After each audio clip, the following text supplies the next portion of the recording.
Yes, running a little late today. Stayed a little too long at the bottom feeder pit yesterday, don't you know? But an interesting conversation took place, believe it or not, and I will be happy to share it with you tomorrow's audio.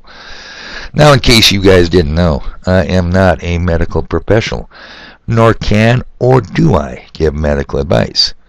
But having said that, I will tell you that I will be adding another drug to my survival medical stash.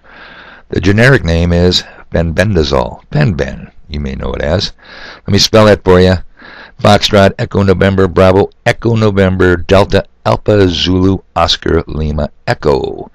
And it is marketed under the trade name Panicure. I'll spell that for you too. Papa, Alpha, November, Alpha, Charlie, Uniform, Romeo. Do your own research and see if this is a product you might be interested in. It can be purchased online from a number of sources, including Amazon. And just as a friendly reminder, if you haven't done so already, getting a supply of ivermectin, India, Victor, Echo, Romeo, Mike, Echo, Charlie, Tango, India, November, to keep on hand is a real good idea in my humble opinion. And what other kind of opinion would you expect from your flexible, fluid, and most humble messenger on the wall? Gee whiz, people. Now, this can also be bought online, but carefully check the country of origin. Most comes from India, and as Trump would say, China. I just went over to the Tractor Supply and pick up, I got a box of it right here. Cool looking box. Horse Health. Ivermectin paste 1.87%. Proudly made in the USA, something us real Americans would be happy to take. I only got one issue with it. It says right on the front, apple flavor. Apple flavor my ass. If this stuff is not on the top 10 nastiest tasting things in the world, somebody's got to make a spot for it, because it's up there. It's brutal. But anyway, check into that, people. So, where am I at? Now, this is a good time to also remind you that there really is a method to my madness on how I construct these audios. Simply said, they are building blocks. Today's audio, once the foundation is laid, will build upon yesterday's, and tomorrow's will build upon today's. Get it? So if you got that, then stay with me, people, because I'm just getting started. Why, if it ain't the last day of November the 30th, Wednesday, November 2022. And so they tell us. Now on to the names. In 1977, February that is, I was discharged from the Navy. And because the Navy doesn't want to discharge service-connected medical issues into the public, you must take the same physical to get out you took to get in. Enter Dr. Gormican. Don't know, never did know his first name, but I'll never forget that last name. Medical Corps, U.S. Navy Reserve. He's a peculiar individual with a physical defect, an abnormality, if you will. And what is his abnormal condition, you might be wondering? Inquiring minds might want to ask me. Huge hands, people, with record-setting fingers that, in my opinion, were 6 inches longer than any other humans I ever saw. And he had more knuckles and joints per finger, especially his proctological examination finger. Get it? Now, if you get my point, to make a long story short, my hearing was better getting out than when I went in. And how do I know this to be true? Because I went to audiology right after Gormican's exam, and they told me it was better after the hearing test. Remarkable if true, Gormican also had a dry and sadistic sense of humor. As he's putting on his examination finger rubber and lubing it up with the old KY jelly, he informed me, oh, by the way, this will hurt you more than me. But it gets worse, people, way worse. Just before insertion, he tells his victims, now relax. Well, I'm alive today to tell you and report that ain't what happens when you're told to relax. Just the opposite. Dr. Gormican, an unforgettable character.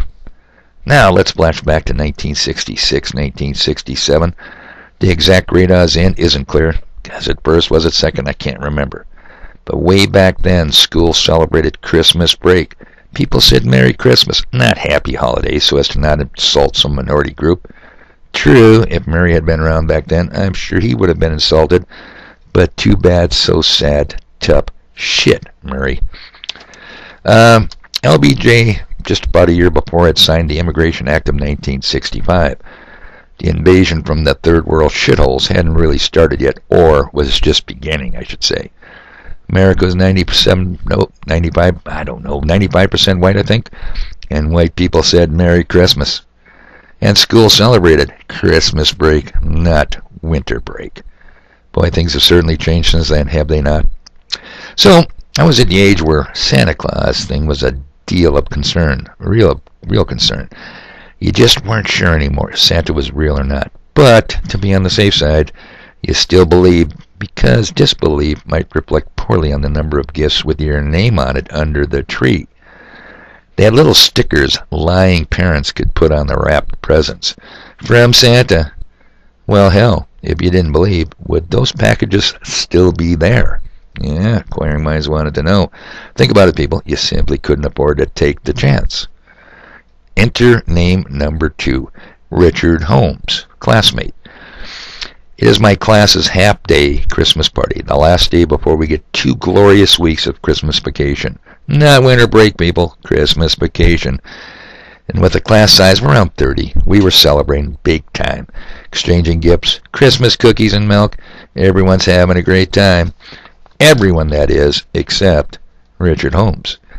In a loud voice that no one could miss, Richard Holmes said, "You guys know there's no Santa Claus, right?" Well, you could have heard a pin drop, people. We were shocked. We were mortified. I thought to myself, this poor kid is screwed. He's going to have a terrible Christmas. Well, the teacher kind of got on Richard's ass mildly and tried to do some damage control, but it was too late. The damage was done. We were some pretty sober kids leaving school that day. Was Santa a big lie after all? Would our parents lie to us after punishing us for lying to them? Oh, heaven forbid. It was a rough few days for me until Christmas Eve showed up. Now, my parents made sure I watched the 6 o'clock evening news. WCCO Channel 4 News. I never watched the news. Didn't give a shit about the news. But they made me, and boy was I glad I did. Because there was a break in the evening news. Now, keep in mind, this is very important. I was a boomer generation, people. We did drills. We had civil defense, fully supplied bomb shelters. We practiced duck and cover. If those goddamn Russians were going to nuke us, we were going to survive and nuke the shit out of them back. Mutually assured destruction. Mad.